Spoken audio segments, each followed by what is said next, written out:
Kinachoshusha uwepo wa Mungu sio sauti nzuri ulionayo. Amen.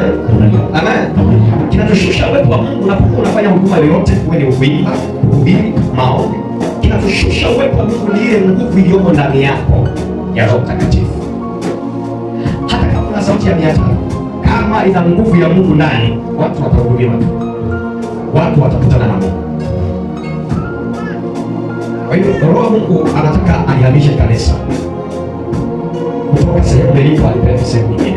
Kuna kiwango cha utukufu ambacho Mungu anakitaka kanisa liwe nacho kwenye kizazi cha uamsho. Amen. Amen. Na niwaambia tangu juzi tunaanza siku ya kwanza nikasema uamsho hautokei kwa kwanza na kanisa. Uamsho unaanzia ndani ya mtu mmoja. Tutaomba kila siku Baba uamsho. Ila mtu mmoja asipoamua kuamka, uamsho hautokei. MFPT hapo inatakiwa kiwe ni eneo ambalo mtu akija na changamoto yoyote, akikanyaga tu huo mlango, shida yake ishi hapo. Ndicho ambacho Mungu anataka kitokee ndani ya kanisa.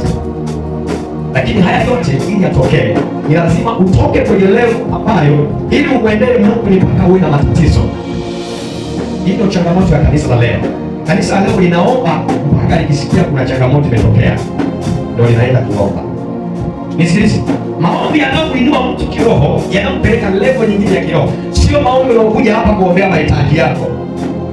Hayo sio maombi yanayoinua mtu kiroho.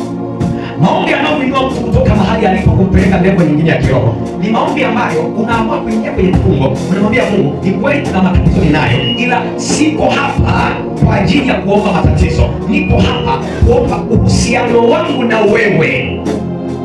Utakapofika level ambayo una uwezo wa kumwendea Mungu bila mahitaji, yaani unamwendea Mungu na kumwambia Mungu, ninakupenda Mungu.